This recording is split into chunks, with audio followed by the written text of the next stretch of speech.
Eyes closed and dreams go free. Got an angel next to me. Hold me close so I can breathe. Hey, my Catch My family, and welcome to this episode of Cosmic Surfer. I am Rion. And I'm Lightstar. How are you guys doing out there across planet Earth? And for all my fellow starseeds and light beings and healers and angelics waking up across planet Earth, today, tonight, this evening, this morning, wherever you are watching this, we are going to be discussing Andromeda and the Andromedans. Dun, da, da, da. Absolute pleasure being here with you guys. And the Andromeda is so dear and near to my heart. I love Andromeda. If you guys have ever seen the movie Avatar, right? Good old James Cameron, directly downloading that Andromedan type of philosophy, psychology, and obviously, you know, where I come from and some of my Nordic heritage, right? My Thor type heritage. I just love the fact when they're riding majestic steeds and how they attach to them and they become one, and just remembering that type of I mean, it's like if you guys are familiar to having pets in this life, but really almost like a horse. Like when you're riding a horse, you are like one. You know, it's basically like a galactic cowboy. You know, it's truly being one with your steed, being one with another sentient being's energy. If you wanted to consider it something like down here, like how awesome it would be, it'd be like wakeboarding behind an orca. Or something. It's just like, it's just like, it's like surfing behind dolphins. You have like 4 dolphins with harnesses and you're just like, hit it. It's that awesome. And they have that communication. Their telepathy is on and cranking. They're talking telepathy back and forth to any being in their environment. They're very, very tuned in.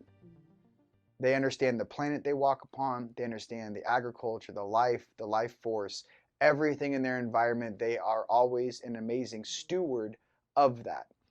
And so, remember yes. that scene in Avatar when they're walking, and initially when they're walking through and all the flowers are glowing and everything's lighting up. Yes. It's this beautiful environment, and we are feeling immersed into it when we're watching. But that's what the Andromedans, they are at one with their environment. Yes. So that beautiful nature element and all of Gaia, that we think of it down here, think of that, the nature world, the animal kingdom, they're very much linked into that. Mm-hmm. And I always see them as very community oriented. So yes. It is like the native tribes and the beings that stick together and mm-hmm. are one, and look at the home tree, right? Home tree right. as the one tree that comes up and that binds them all together, and the roots, connect them all. So it's a beautiful connection that I feel with the Andromedans that they bring mm-hmm. to the table. And I also feel they are very, very powerful healers in the sound frequency. Yes.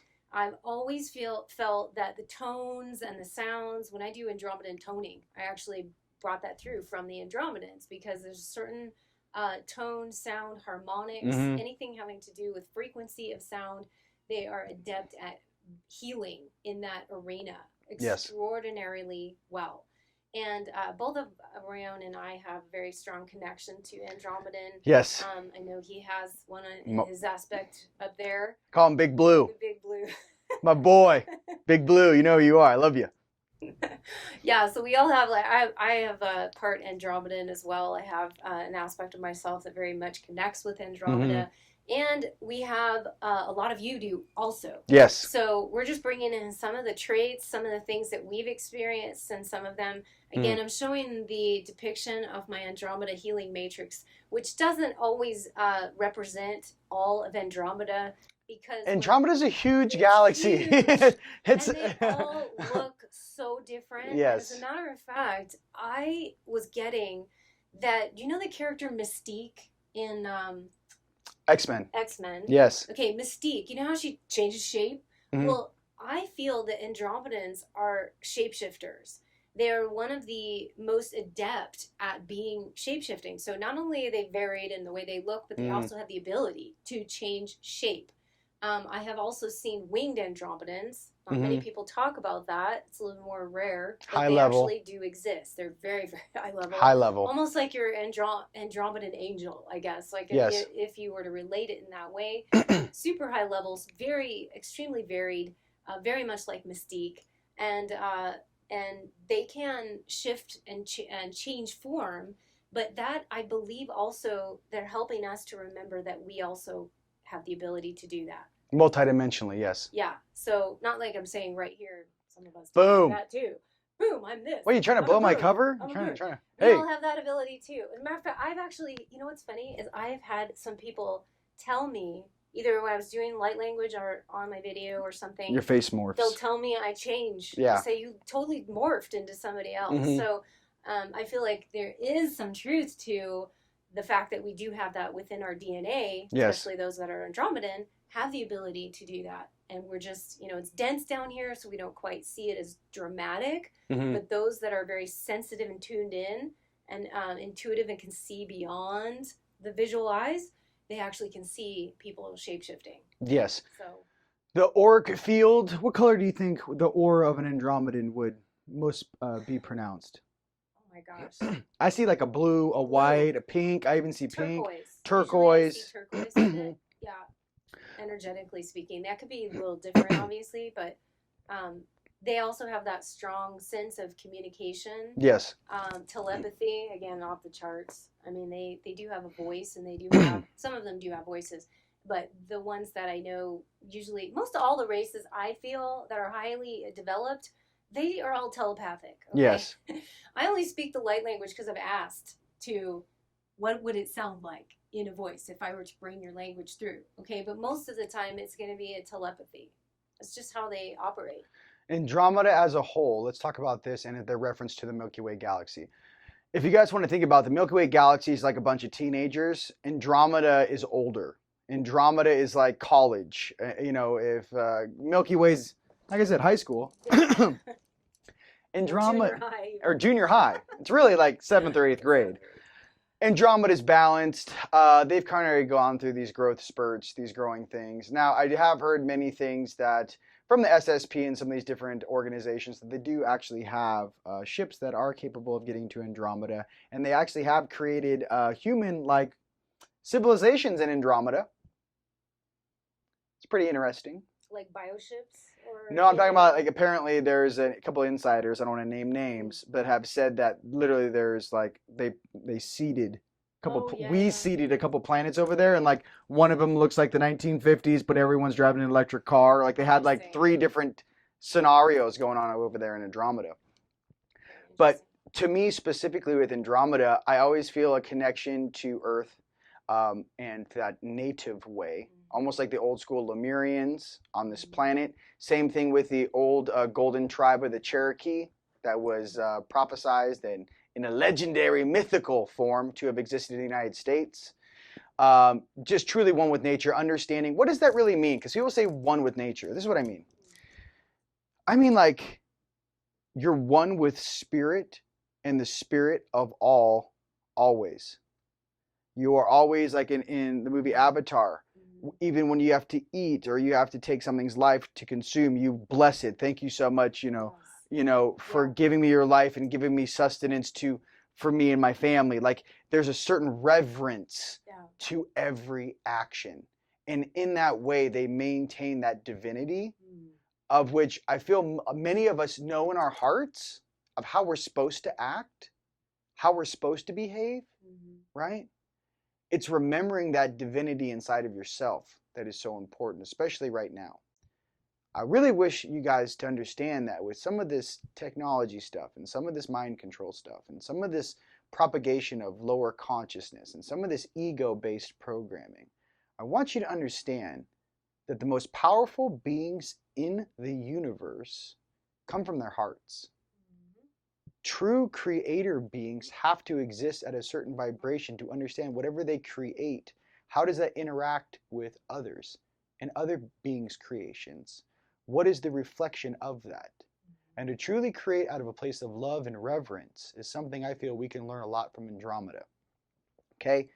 Yes. I just, from my heart, you guys, just imagine all of us not having cars and we had like avatar dragons waiting outside eating peach. Jump on a dragon. Get out of the peach tree, Spike. Dang it. Let's go to work. I mean, it's like a whole different thing and how they operate. And here's the deal. How much evolution has it taken? Like, imagine this. You're the most sentient species on a planet. Check it. How long does it take to raise the frequency of all other things on that planet so you can actually interact as equals?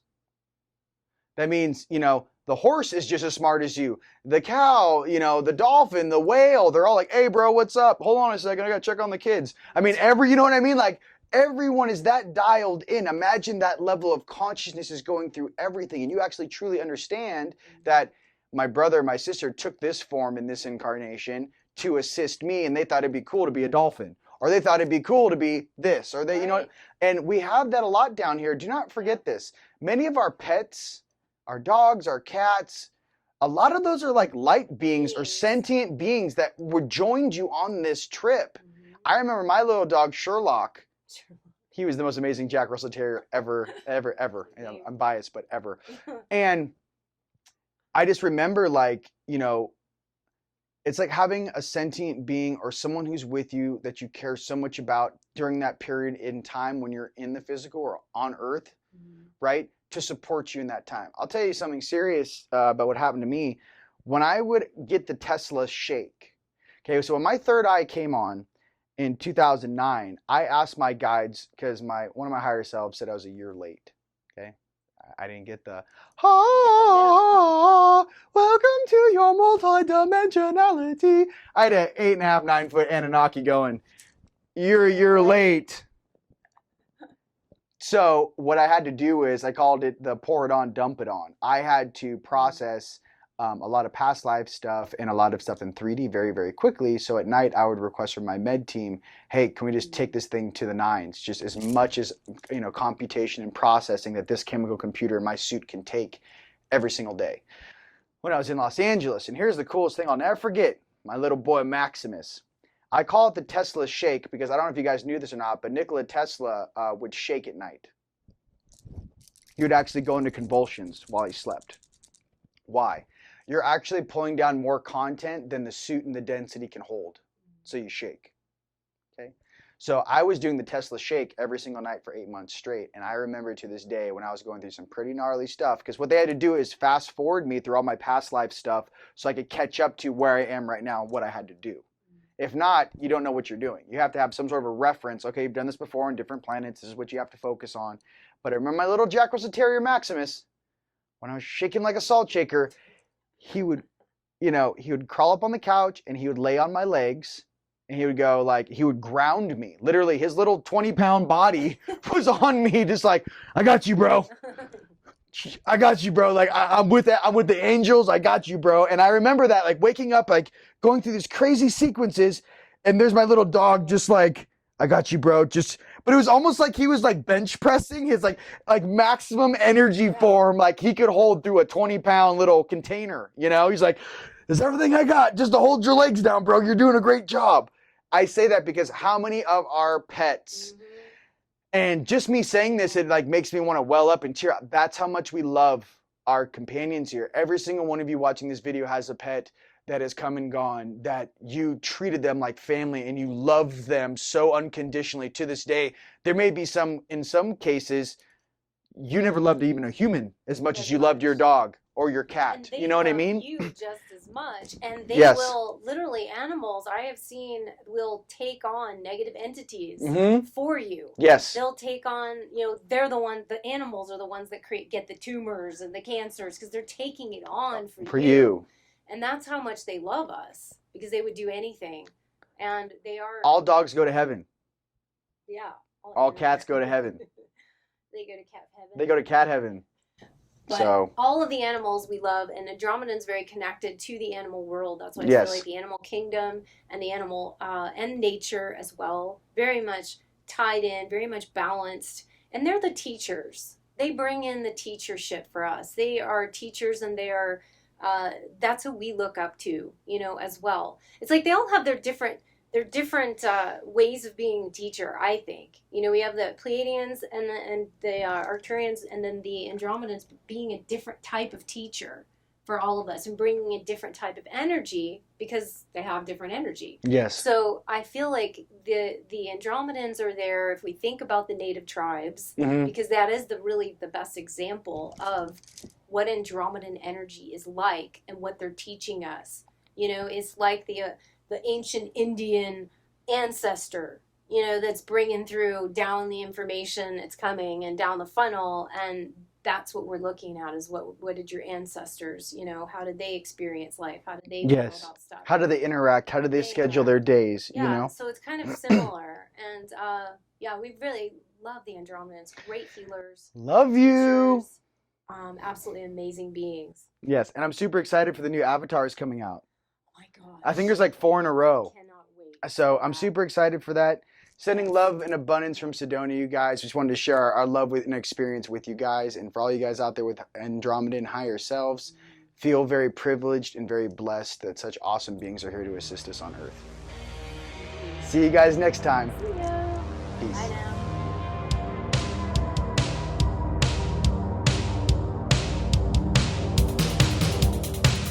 Eyes closed and dreams go free. Got an angel next to me. Hold me close so I can breathe. Let me go so I can